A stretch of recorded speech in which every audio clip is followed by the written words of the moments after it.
Welcome students. Today our topic of discussion is enzyme. This chapter is a very important chapter because enzyme is a very important component of our biological system, and enzyme is responsible for many important functions like different type of the enzymes mainly accelerate the process of conduction of different type of processes in the inside our body and in the nature and even in any biological systems. So in enzyme basically we'll be talking about few important points like what are enzymes basically. Initially we'll be teaching that thing, then we will be moving on to the properties of the enzyme, mode of action of the enzymes and classifications. Okay, and also we will look after the different type of mode of actions of the enzymes. Okay, now first of all let us consider the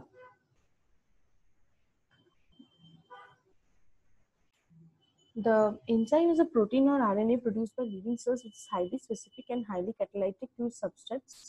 Enzymes are a very important type of macromolecular biological catalysis.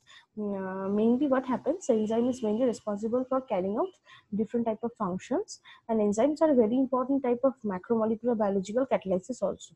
Due to the action of enzymes, different type of reactions can be carried out efficiently. Okay, now uh, what just briefing up the history of the enzymes. The term enzyme was coined by Friedrich Wilhelm, and it is previously known as biological catalyst and also ferments, and they are also known as manifestation of nature's impatience. And enzyme is, when we break the term enzyme we get en. It is in zyme in yeast, literally in yeast. That means it is because it was first of all first enzyme which is recognized is the zymes in the fermentation of alcohol fermentation of yeast. Okay, so this is a brief history of our enzyme. Now this is just an order of the different scientists discovery, how different scientists has worked on different type of samples, this Dobrafant has worked on the malt extract prepared from germination of barley seeds. Then they has also conducted extracted enzyme from malt extract, then diastase, then trypsin, then your catalytic nature are also studied, then different type of action of living yeast cells are also studied, and thus confirming the proteinaceous nature of the enzymes.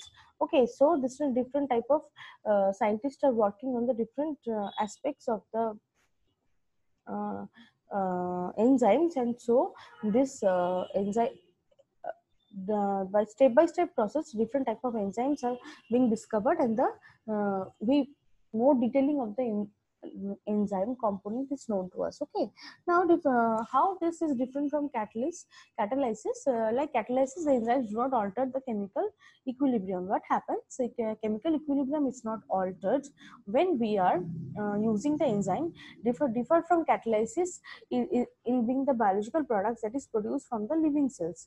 The enzymes are all protein, and unlike catalyst cannot last indefinitely in a reaction system since they are being colloidal in nature. So what happens, the enzymes are all proteins and unlike catalysts. That means what happens is that the proteins are mainly the enzymes are basically different type of products are being formed from different type of components, isn't it? So what happens, this catalyst is responsible for activating different type of enzymes, and they are basically what happens, enzymes are very specific. That means they know which substrate they will act on. Okay, so but in catalysts they are generalized in nature, and so they are not that much specific as the enzyme is. Okay, so the next another important point is that enzymes are all proteins.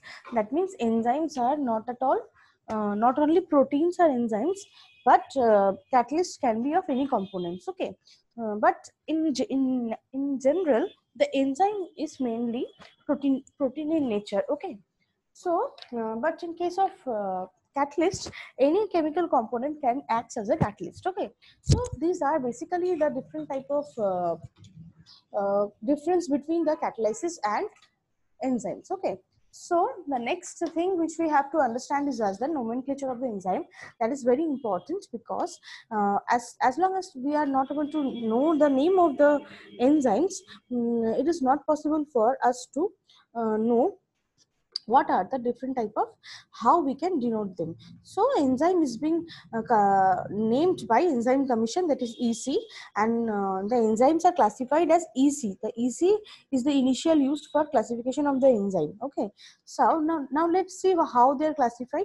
The first three number represent the class, subclass, and sub subclass to which an enzyme belongs. The fourth digit is the serial number to identify the particular enzyme within a subclass.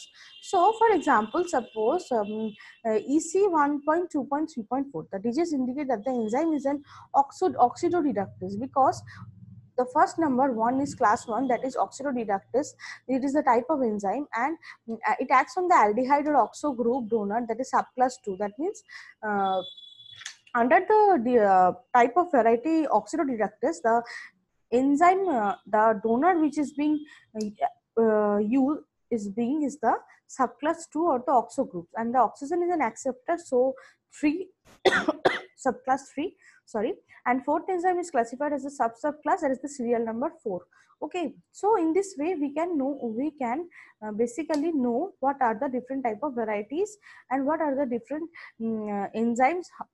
By the code itself we can identify the type of enzymes. So see, this is the example EC. That means we all know that EC is the enzyme commission, the commission responsible for naming of the enzymes, and the one represent the oxidoreductase, and two is the component on which the oxo group or the donor is acting, and three is the subclass, that is oxygen is an acceptor.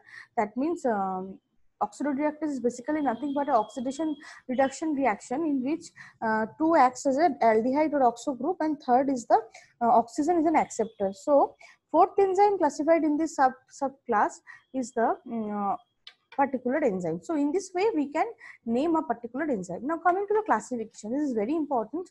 There are 7 major classes of enzymes, okay, with some important examples from subclasses are described below. So the 7 type of enzymes are very important to know, and the serial is very important because EC1 is oxidoreductase, EC2 is transferases. When you are writing the number, you should write it accordingly, because until and unless the numbering is right, you cannot identify the particular type of enzymes. Okay, so the first one is the oxidoreductase, second is the transferases, third hydrolysis, fourth lysis, and isomerases, ligases, and translocases. So we will be coming on to the each variety and describe how they are functioning. The first one is the oxidoreductase. We all know that is EC1. This mainly is the enzyme responsible for oxidation reduction reaction. Now this under this category, there are different type of enzymes like dehydrogenases, oxidases, peroxidases, hydroxylases, and oxygenases. Okay, so these are the different type of enzymes which are also categorized under this category. Okay, so the group in fact include those enzymes which bring about oxidation reduction reactions between the two substrates. Okay, so basically what happens, this enzyme is responsible for the oxidation reduction reaction between the two substrates, and this is basically responsible for the oxidation reduction reaction. And what are the enzymes responsible for it? Dehydrogenases, oxidases, peroxidases, hydroxylases, and oxygenases. Okay, dehydrogenase means dehydro, that means D means minus, and hydrogen means removal of hydrogen, oxidase means addition of oxygen, peroxidase addition of again oxygen, hydroxylase that means the addition of water in the form of water, and then oxygenase again addition of oxygen into the system. Okay, in fact, though include those enzymes which bring about oxidation reduction reactions between two substrates. Okay, so A is a compound which is reducing the a reduction is occurring in A, and it is oxidizing B to form a reduced product B and the oxidized product A. So an oxidoreductase one, see this is an example, like hydrogen peroxide, 2 molecules of hydrogen peroxide is producing 1 molecule of oxygen or water. You can see here one compound is undergoing oxidation, another is going reduction. Okay, so the next variety, important variety not variety, categorization of the enzyme is the EC2. Now transferases, catalyze the transfer or exchange of certain groups among some substrates. In this are included the enzymes catalyzing the transfer of one carbon group, aldehyde or ketonic residues, and acyl, glycosyl, alkyl, phosphorus. All these are responsible. What happens? One group is transferred from one compound to another. So this is taking place by the help of the transferases. Okay. Now ATP plus D-hexose is ADP plus D-hexose 6-phosphate. That means the phosphate group is getting transferred from ATP to ADP. See, the ATP means there is removal of phosphate group. Now this phosphate group is getting transferred to the hexose molecule. So in this way, transferase enzyme is responsible for transferring of one particular group. That means a carbon group with aldehyde group, ketonic group, acyl, glycosyl, alkyl, any type of group which is transferred from one compound to another is known as the transferases. Now again, hydrolysis is the EC3. EC3 is the hydrolysis, and this what does it mean? This is the accelerates the transfer of one compound to another. Okay, so what happens here? The removal hydrolysis is nothing but the hydrolysis of substrates. See, L-arginine when reacting with water, this is getting hydrolysis is occurring, L-ornithine and urea is produced. So what is happening? This type of enzyme is responsible for adding this type of enzymes are adding water into the bonds, and they are splitting it into different type of compounds. So the examples are lipase, beta galactosidase, arginase. So all these enzymes are responsible for breaking down of different type of compound by using water. So promote the removal of a group from the substrate to leave the double bond reaction or catalyze its reverse reaction. Promote the removal of a group from the substrate. So what happens in this lysis is, what is this enzyme? This enzyme is nothing but the breaking down of leaving a double bond reaction or a removal of a group from the substrate to leave a double bond reaction or catalyzes reverse action. Okay, so what is happening? A particular bond is being broken down, and that as it is being transferred from one compound to another, and so the different type of compounds are produced. So your L-malate is is used to form the fumarate. Okay, so lysis is the removal of a group from the substrate to leave a double bond. Okay, so this is the function of the lysis. The next variety is the isomeresis. Isomer, we all know, when two structurally dissimilar compounds are the chemical formula of two compounds are same, but they differ in their structural formula, like your glucose 6-phosphate, fructose 6-phosphate. So if you see the formula of these two compounds are same, but these two compounds are same, but they are structurally different. Facilitates the conversion of isomers, geometric isomers or optical isomers, and alanine racemase, cis trans isomerase, retinine isomerase, glucose phosphate isomerase. So all these type of enzymes are responsible for, see, this is the enzyme. What is happening? D glucose 6-phosphate is converting to D fructose 6-phosphate. So the enzyme here is the mainly the hexokinase. This enzyme is responsible for changing of one isomer form to another. Now ligases is the enzyme which is responsible for joining basically the two molecular substance into one molecular compound. Basically we call ligases as a stitch or stapler type of a thing. That means they are combining two molecules of molecular compounds. So these are the enzymes catalyzing the linking together of two compounds, utilizing the energy made available due to simultaneous breaking of a pyrophosphate bond in ATP or a similar compound. So what is happening? See the example here. ATP acetate and coenzyme A is there. Now AMP pyrophosphate acetyl CoA is being produced. So what is happening? ATP is being converted to AMP. That means loss of two phosphate group is occurring, and that is the pyrophosphate and acetyl CoA is been formed. So this particular reaction, what is happening, the two compound acetate and coenzyme A, these two compounds are being joined together by the enzyme ligases. So ligases is responsible for joining of two type of compounds, and that is known as the your acetyl CoA. Okay, so and it is done mainly by using two the energy as the your adenine triphosphate. Okay, after the ligases, the next important enzyme is the translocases. What happens? This is responsible for the movement of ions or molecules across membranes or the separation within the membrane. So what is happening when movement of molecules or ions are being carried out across the membranes or the separation within the membranes? The reaction is designated as a transfer from side 1 to side 2. That means suppose outer membrane can, when some compounds are being transported from one outer membrane to inner membrane is known as the translocases. Okay, so what is happening? Properties of enzyme.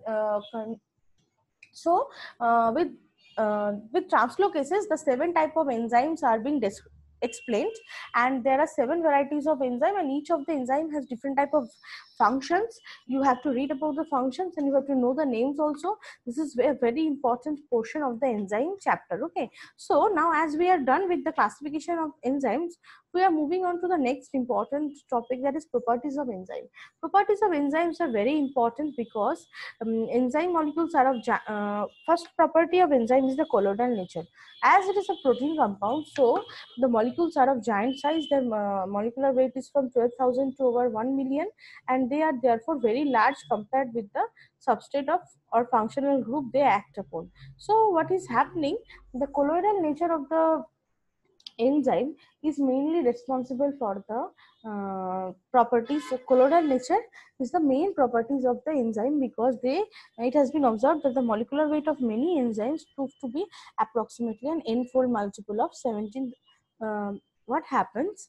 The molecular weight of many enzyme is very high, and as they are heavy compounds, so they are colloidal in nature. So they large this point are further explained that they form a colloidal systems in water also, and they can be enzymes are non-dialyzable, although some contain dialyzable. That means dialysis can be done of the enzymes. Now the second important property is the catalytic nature or effectiveness. That means what is the main function? That is, it can catalyze one particular enzymatic reactions, and they are recovered as such without undergoing any qualitative or quantitative change. This is the reason why they are in very small amounts and are capable of catalyzing the transformation of a large quantity of substrate. So a large quantity of substrate is being changed from one category to another, and a new type of compound is being continuously formed out of another compound, and the catalytic of the potential of the enzyme is very important.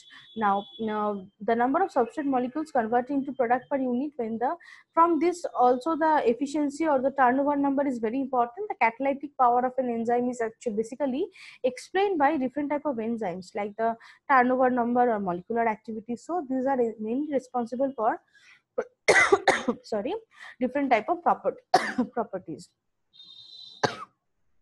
Sorry. So specificity of enzyme action. So third property is the enzyme specificity of enzyme action.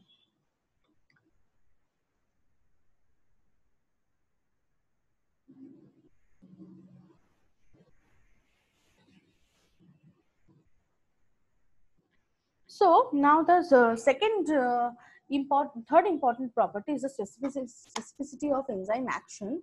So what is happening? That means a specificity lies in the fact that they can I mean act on a particular type of substrate molecule, and they can only act on a structure related molecule, and they can see, all these are specifically explaining each of the enzymes. See, on only one or two obstacle isomers of a compound, that means only isomers can be acted upon as isomerase enzymes, and only one of the two geometrical isomers. So the enzyme is very much specific about acting on different type of compounds. So it is very much necessary to understand how different type of enzymes are responsible and how they are specifically acting on a particular type of enzymes. Now, absolute specificity, that means some enzymes are so particular that they only act on a particular substrate only.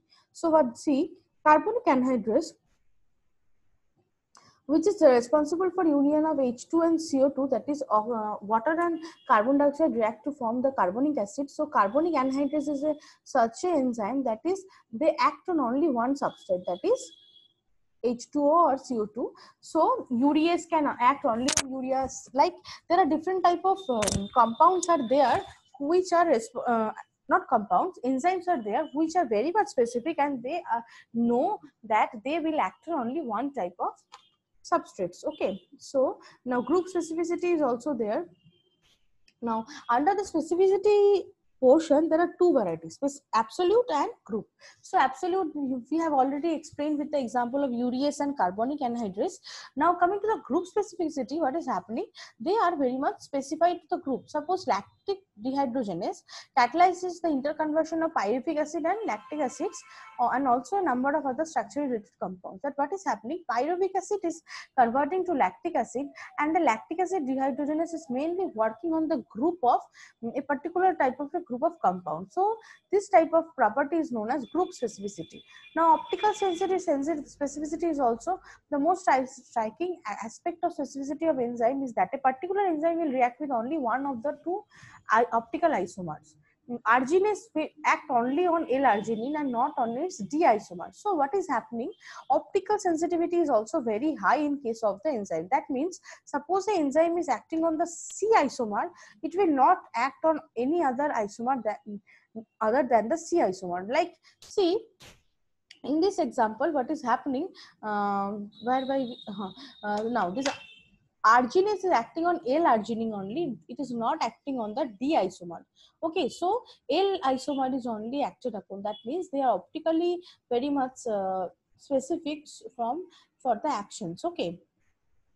Now geometrical specificity, how it is being explained. Geometrical specificity means that some enzyme specificity is towards the seize and transform. That means fumarase catalyzes the conversion of fumaric acid and malic acids. So they are responsible for mainly the interconversion of fumaric and malic acids. So that means they are geometrically specific enzymes are responsible for the transfer of one compound to another. So, and properties of enzyme, the degree of specificity of the enzyme for substrate is usually high and sometimes virtually absolute. So, proteolytic enzymes catalyze the hydrolysis of a peptide bond.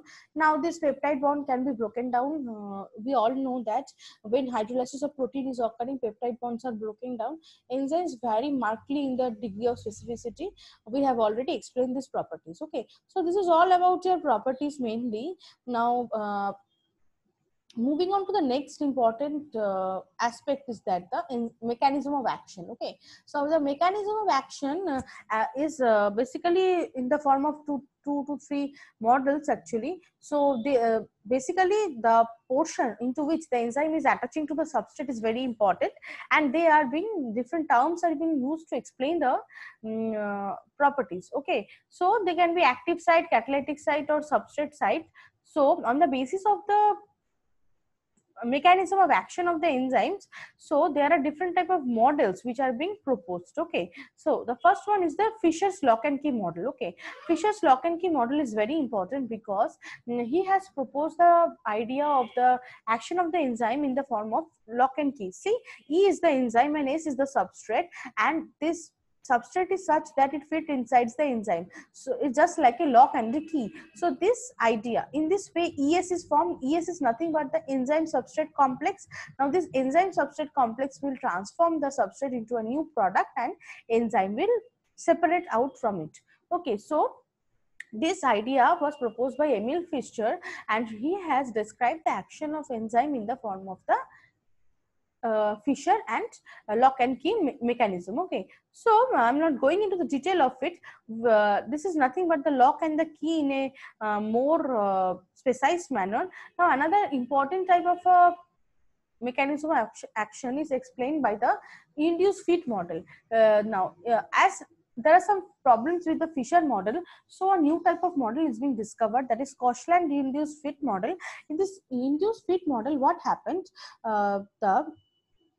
Basically, the enzyme undergoes some conformational changes and binds with the substrate. So what happens, see, this is the active site, that means this is the substrate, and what happens, the enzyme undergoes some conformational changes and binds with the substrate and to bring about the catalytic action. So this induced feed, that means the structure of the your enzyme is induced, the structure of the enzyme is being induced by some characteristics, and that characteristics is known as the known as the enzymes induced fit model. Okay, so students, with this our lecture of enzyme ends here, and basically in your syllabus it is up to the mechanism of enzymes. So in this portion you have to mainly read about the definition of enzymes, what are the different classification of enzymes, how they are, the nomenclature of enzyme is, how you can name an enzyme, and what are the properties of enzyme, and last, what are the different mechanism of action of the enzymes. In that portion you have to read about the lock and key mechanism and also the Koshland induced fit model. So that's all for today. Thank you, students.